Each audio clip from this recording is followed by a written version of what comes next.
be with you. Welcome to the Dean Show. Now you're probably wondering, why do I have Ted on my right, Hamza Tzortzis on my left, and we're here at Mass ICNA. We have our brother in humanity, and we're going to be talking about some very important topics, purpose of life. We got a person who's really curious about what's the meaning of life, and we're going to be discussing all this and more on this week's episode of the Dean Show. Don't go anywhere. We'll be right back. This is the Dean Show.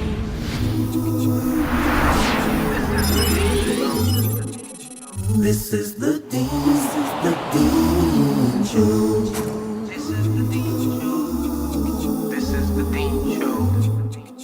This is the Dean Show. This is the Dean Show. This is the Dean Show. This is the Dean Show. This is the Dean Show. This is the Dean Show.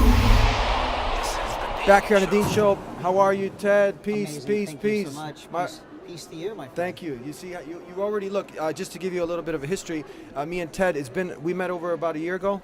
Actually, the first time we met was about 2006. 2006. The very first time I went to a class with you. Yes, and then somehow we ended up at the mosque. Yeah. Well, Where- years later, we wound up at a mosque. We ended up at the mosque. You got to, you're inquisitive. That's what I like about you. You're open-minded, willing to learn. And we're at the mosque. You met a scholar of Islam, Abdullah Hakim Quick. Abdullah, the Sheikh. Yeah. Yes, we talked a little bit. Fantastic We talked a person, little bit yes, about amazing. history, Christianity, and whatnot. And somehow now we're here today at the Mass ICNA with my brother, also Hamza Tzortzis, my brother in humanity, Ted, and we're having a nice discussion. Alhamdulillah. How you been? Good, bro. Assalamu alaikum. Alaikum How's salam. everything? Peace be with you. Alaikum salam. to see you, bro. Good to see you again. Good to see you. Good Good to see Ted, man. Good. First He's time a you great guys. guy. First To be time you guys honest, are meeting. It's really good to be seen. Yeah, right. Honored. sure. I feel honored For to sure. be seen. So the objective of the Dean Show is to try to, as we have the bumper sticker showing, to help people identify what the purpose of life is. Many people are worshiping money, fame, status. They're blindly walking out there, just getting involved in all sorts of things. But Islam, we feel, really gives humanity the solution to all the social problems, fills the heart with that void that is missing. So the Dean Show really, along with clearing many of the misconceptions, a lot of misconceptions about Islam. And Hamza Tzortzis is one of those also who's out there helping, deliver, to the people the correct information about Islam, along with the Dean Show. So now we thought it'd be a good opportunity where we can kind of come together and answer maybe some questions you might have, because you're like, what's that, Curious George, but Curious Ted? You remember her, Curious George? He got into a lot of trouble on his way to figuring things out. Curious so Ted. Sounds like a lot of my life, really. How did you like that first meeting we had with Abdullah Hakim Quick at the mosque? You know what? It was a fantastic meeting.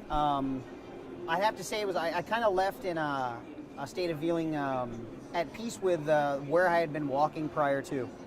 And I was raised Christian, not necessarily on purpose. I think the only reason I really got involved with Christianity is because I had a very, very close friend in the 5th grade who invited me to Sunday school. And my mother said, if you're going to go to Sunday school, you are going to go to Sunday school. And that became my Sundays. And that was where my experience began to grow in Christianity, if you will. And of course, over years, that began to edify and become a bit of a practice and a philosophy. And as I've explained in the past, and I'll try to do my best to do it quickly now, is that questions begin to arise with being within any given discipline. How is a story from 2,000 years ago applicable to my life today? Let's be honest. A lot of our religious leaders that we admire didn't have to deal with social media. They didn't have to deal, although there may have been the social media of the era was some guy running down the street screaming that guy just said something, and now we have a riot on the street. But Can we say very that's the different. first question? How does a story 2,000 years ago? Can we say How that's do- your first yeah, question, because applicable to today? To me, it's an amazing opportunity to look at. I have a pretty solid understanding of how Christianity came about, how Christianity was developed as the Western choice, along with its scientific derivative. So I don't know as much about Islam. In fact, I'll restate. I know nothing about Islam so much as to say, oh, I don't believe in that. Well, that's not fair. That's like me saying I don't eat cucumbers and I've never had one before. Okay. I happen to love cucumbers, so it's an opportunity to get to know what exactly is it there. We talk about a purpose of life, and I'm curious to know, what is it that's fundamentally driving this group of fantastic people to hang out, for example, just today? Go ahead, take it away. That's a very good question. I had similar questions. I converted to Islam like 12 years ago. I come from a Greek background.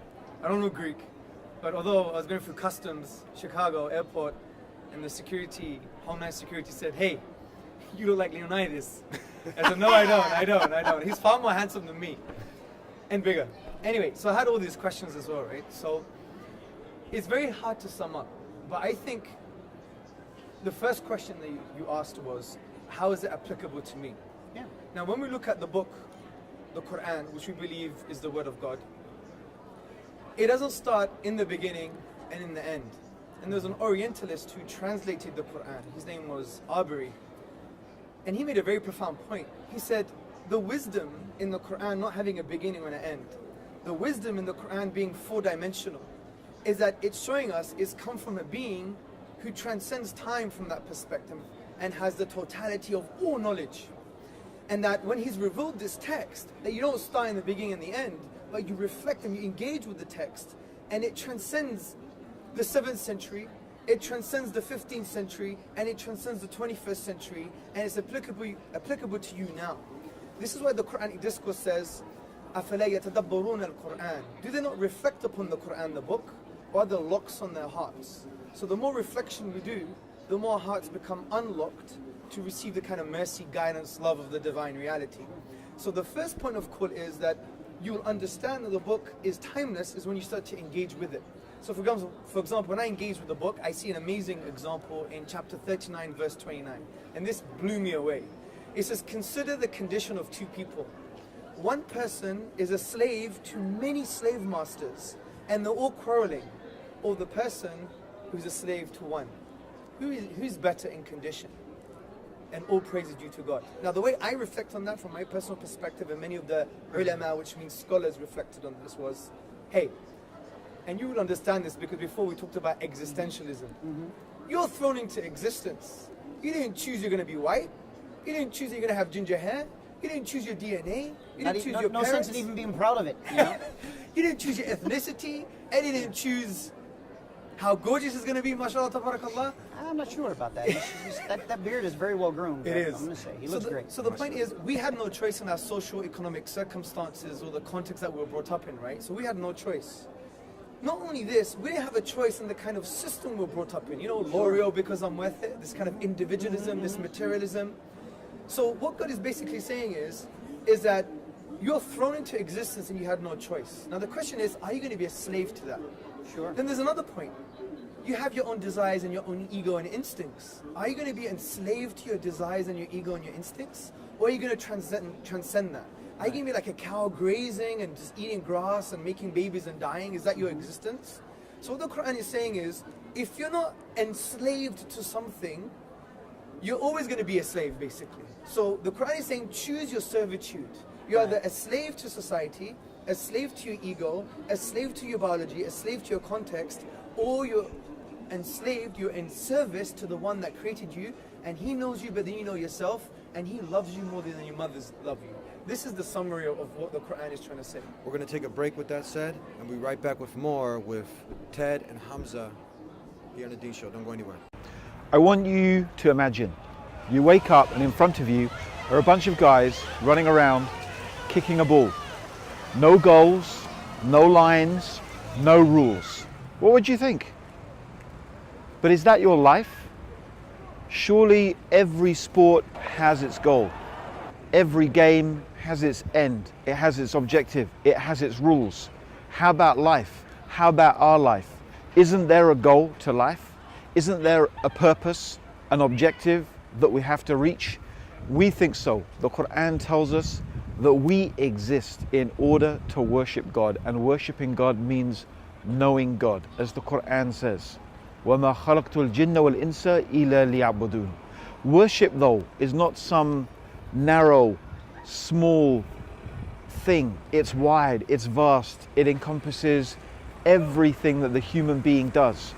Everything that you do, everything that you think, everything that you feel can be done, thought, said, felt in a way that is either pleasing or displeasing to God. The purpose of life is to try and do everything in a way that God loves and God is pleased with. That is your goal. Please subscribe to The Dean Show. Follow us on our official Facebook and Twitter pages in the links below. Please also help support The Dean Show by making a donation in the link below. Back here on the Dean Show, we're having an enlightening conversation, sharing. And this is real important that we as human beings, we come together, we try to understand each other, especially today's day and age. You know, you have a lot of misconceptions about Muslims and Islam. But now, when you sit, we've gotten to have some discussions. Now you're getting to have another discussion with Hamza Tzortzis. And how do you like what he had to say? Hamza presents a fantastic and eloquent description of all of this. And we spoke earlier, and we did share, we have common interest in existentialism and common interest in health.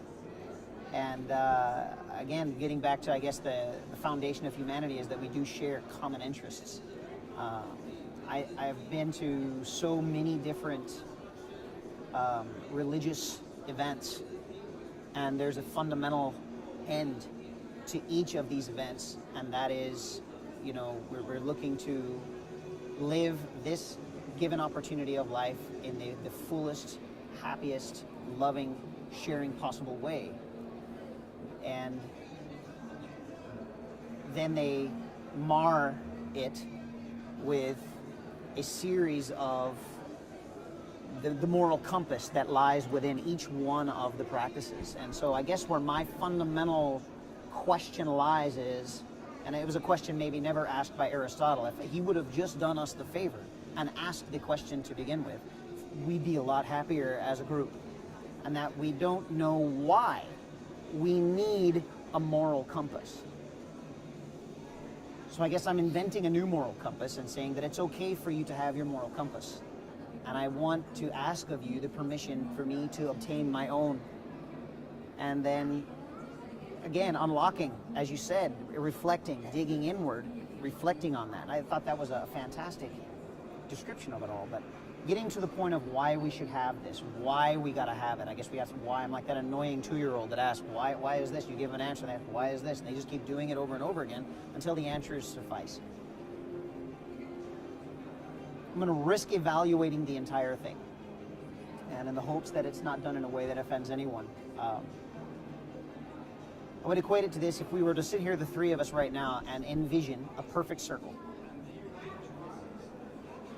While I can envision a perfect circle, if each of us were to grab a pen and draw our circle as an attempt to interpret our visualization of that perfect circle, our physical manifestation of that circle would be probably less than perfect. Sure.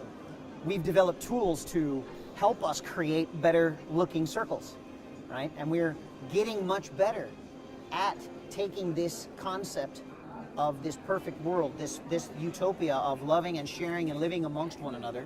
The ultimate goal of how this all starts is learning how to get along with one another in the world. And I guess if I were to compare it to existing models of technology, software hits the market as a beta version. And after that, it gets purified. We find bugs, we get them out of the way.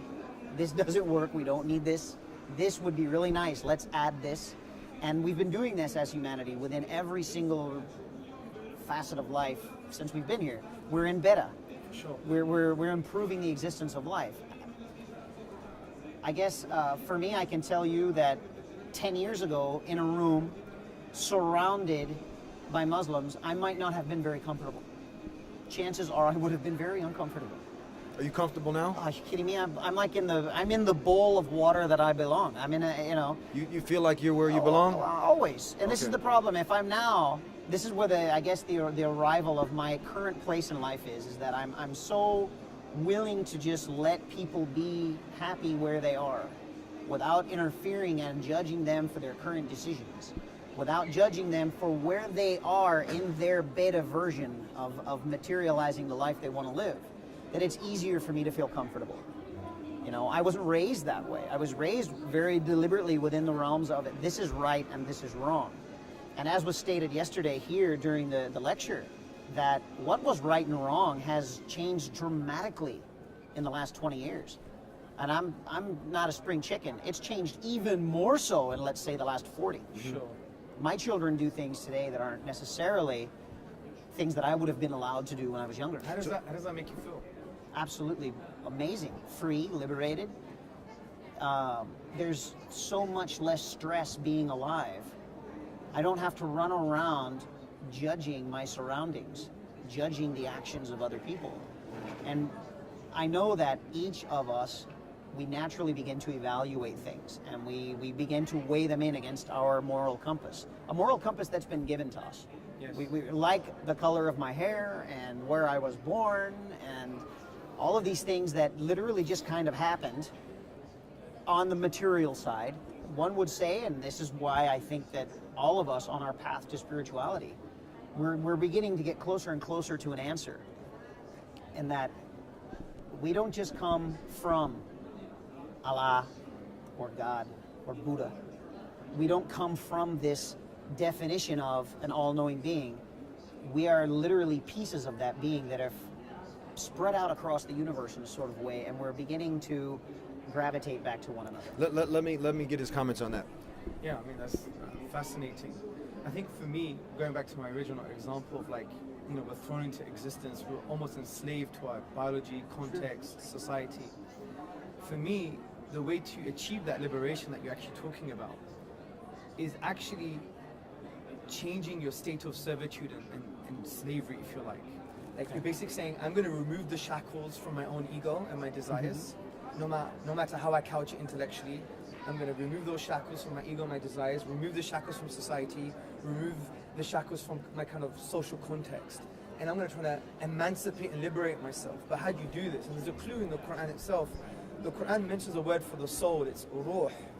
And the word ruh shares the same root, Arabic root, as the word raha, which means serenity and liberty.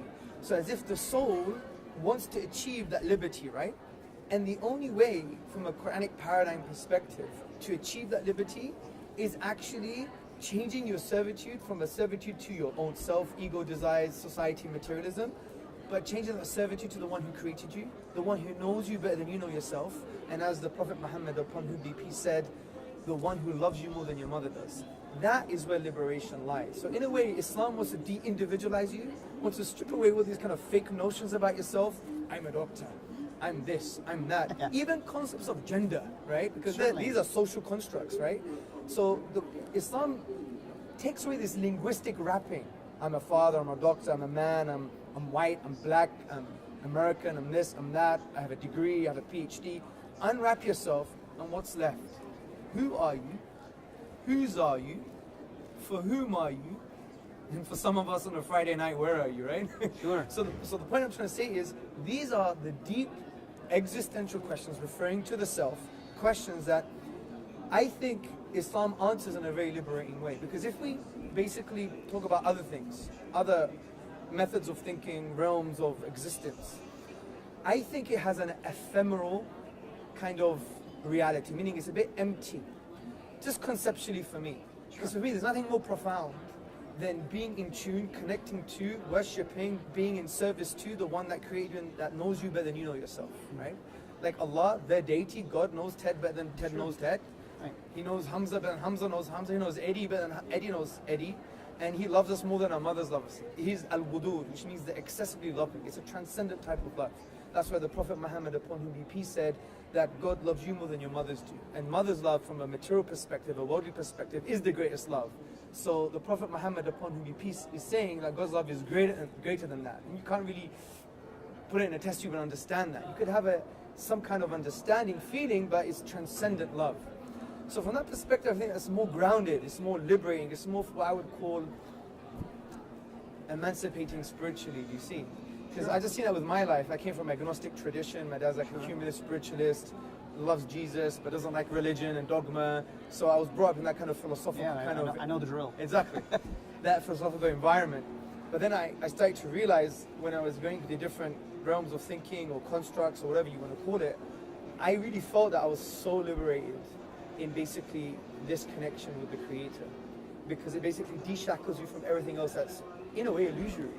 Sure. You know? Well, most of it is. I would think And- most and- scholars agree that it is illusionary. Exactly. So that's why I think the Islamic paradigm, which we think is not that we have a monopoly on the truth, because a Muslim should never be arrogant, should always be humble. You know, the ulama, the scholars say that having knowledge means you say you have no knowledge, right? And it should humble you and realize that God has the picture, we just have the pixel. God has the picture, we have the pixel, yeah? And that should humble us. But what we suggest is there are some fundamental truths that what we call non-negotiable. Like, you know you exist is non-negotiable, right? Sure. You know that tolerance and love are good values is non-negotiable. So from this perspective, there are some non-negotiable truths like creator, you're in a state of worship to something, yourself, society, the bling bling, materialism, or your creator. Liberate yourself by worshipping the creator. That's the fundamental reality of Islam, and that's why it's quite liberating from that perspective. We're going to go ahead and take a break and continue our discussion here on the Dean Show with Hamza and Ted. Don't go anywhere.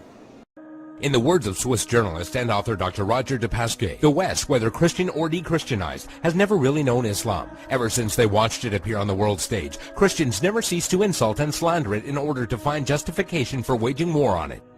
It has been subjected to grotesque distortions, the traces of which still injure the European mind. Even today, there are many Westerners from whom Islam can be reduced to three ideas: fanaticism, fatalism, and polygamy. Of course, there does exist a more cultivated public whose ideas about Islam are less deformed. There are still precious few who know that the word Islam signifies nothing other than submission to God. One symptom of the ignorance is the fact that the imagination of most Europeans, Allah refers to the divinity of the Muslims, not the God of the Christians and Jews. They are all surprised to hear, when one takes the trouble to explain things to them, that Allah means God, and that even Arab Christians know him by no other name. Please subscribe to The Dean Show. Follow us on our official Facebook and Twitter pages in the links below. Please also help support The Dean Show by making a donation in the link below. And I'm leaning towards this. You know, we're material beings. We're spiritual beings having a material experience. Oh, you caught? We're still talking. You see, it's very. This is the human connection that we're having, and you know, as Muslims, we share because we care, and we're sharing. I agree. And we Hamza, you can, if you want to expound on this. It's not our job as Muslims to try to force anything down someone's throat. No, we just of want a course not. platform. We just want people to consider this. We wanna talk. You've tried everything else in life. Yeah, we want to talk. The thing is, we want to plant seeds, and we want to engage and learn from other people as well. Like even the Prophet Muhammad, upon whom be peace, when he came to material scientific stuff, he'll look at the Persians and Romans and say, if it worked for them, it would work for us, which gives us the lesson that scientific knowledge is a human development, that we have to engage, we have to have cross-civilizational kind of interdependency. We learn from each other. This is what Islam's all about. Even medieval Baghdad, would you believe it? When the Europeans were drinking each other's blood, for example, we had atheists, Muslims, Christians, and Jews in Baghdad, medieval Baghdad, discussing about man, life, and the universe. Yeah. But how's the fine line, the balance now? Because some people say, okay, well, all roads lead to Rome. So if you take a little bit about Christianity, Buddhism, you know, and I'll make my own moral compass, right? It's like a buffet. What's the fine line now? Will God accept this? Well, from the Islamic perspective, no. Because once you understand that there is a creator in life, for life, creator of life, he created you, he created the whole entire cosmos. He announced himself to mankind via the Quran, via the Prophet Muhammad, upon whom be peace. Then from that perspective, to have integrity to that message, then you follow that message. Because what you're saying is, this has come from a higher source. Who am I? I'm a speck of dust in this like almost infinite desert. And who am I? I'm nothing. So if I have an actualization and a realization that this is the Creator, He loves us, He gave us a message, He is Ar-Rahman, He is the Merciful, and He taught us humanity, the Quran, which is like a love letter to humanity, right? Because in chapter Ar-Rahman, chapter the Merciful, He says He's the Merciful and He taught the Quran. So the Quran is through His mercy, it's like one love letter to humanity, right? If I know this comes from a transcendent source that has the totality of wisdom and knowledge, and I have nothing, I am nothing, then who am I to say, you know what, I'll take some of that, and I'll take something else. I've affirmed its source, and that's an intellectual thing. That's an emotional and spiritual thing. If I've affirmed that's the source, then that's it, hats off. I'm following that. You know, it's like when you go to school, university, right? Imagine I'm a 7-year-old and I go to a mathematics professor. He's writing calculus. I'm like, you're so stupid, professor. This is how you do it. And I draw cartoons. Who you gonna believe? You may know nothing about calculus. You may know nothing about cartoons. But you're going to believe him because he is the authority. So if God is the authority concerning wisdom, knowledge, etc., spirituality, the moral grounding for our lives, because there are some things that we know are morally true, it's never going to change. If I were to shoot in the head for no reason, I don't care what society says, it's wrong, right? Your bottom line lies to that. There's the segue to part of where I'm standing on this, and that we're agreeing that it all comes from Allah, and for the sake of this conversation, and there I'll give that, and respectfully so.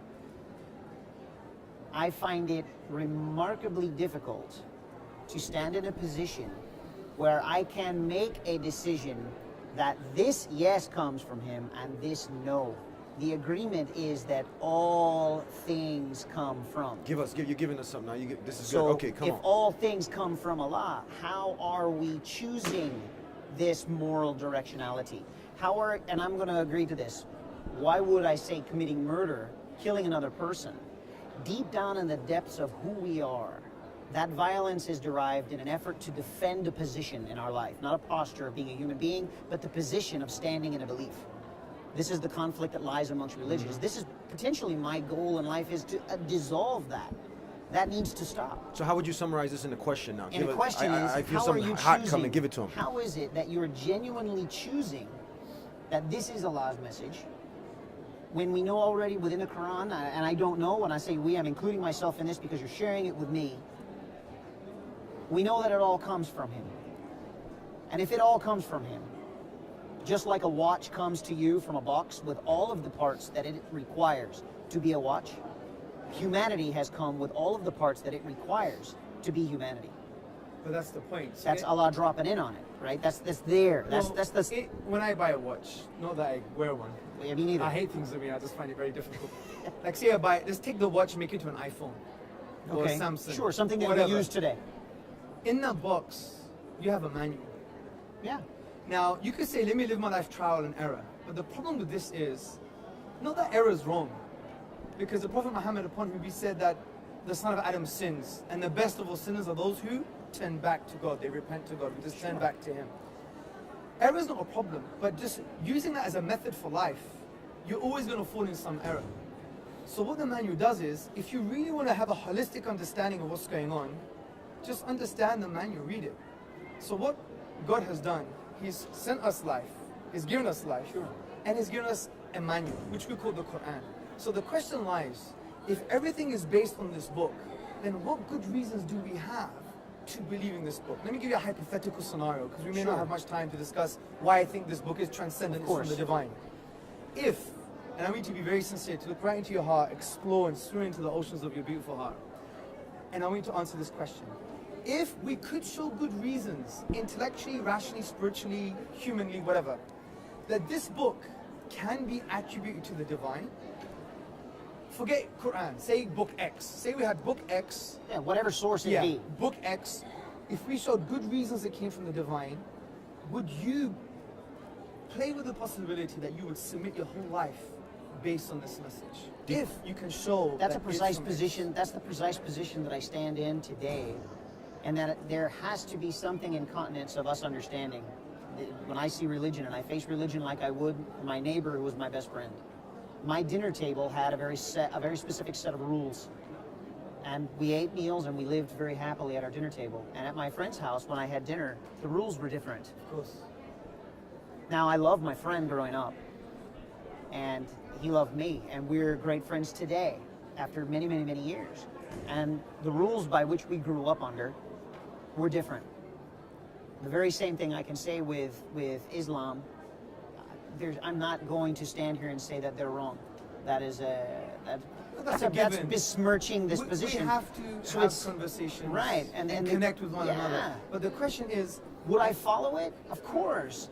Am I following it? Most likely. If you looked at my day-to-day life right now, you would probably say, yeah, he's doing it and he doesn't even know. You've got a beard. Well, you know, I grew it myself, you know, or it grew for itself. I don't know. Well, yet, the funny but- thing about the beard, you don't have to do anything. It's the Yeah. easiest thing to do. Just don't do nothing. Just be, and there it is. But that's the point. So if we're in a very beautiful, critical place where we are sincere and we understand, if book X could be reasoned to be from the transcendent, the divine, it's a sign to the divine, then we would align our lives towards it. So maybe the next question is, and a very human discussion is, do I, as a Muslim, have good reasons to believe in the Quran? And that would be a profound discussion to have. This is amazing conversation that's happening. We're almost out of time. There's I no mean, other people point are to glued to the anything screens. else. I mean, we're getting some great flow of questions going through, back and forth. We're connecting. You guys, I'm sure you want to engage, have them engage some more. So don't go anywhere. We'll be right back with more of this really captivating, enlightening conversation between Hamza and Ted here on The Dean Show. Don't go anywhere. Please subscribe to The Dean Show. Follow us on our official Facebook and Twitter pages in the links below. Please also help support The Dean Show by making a donation in the link below.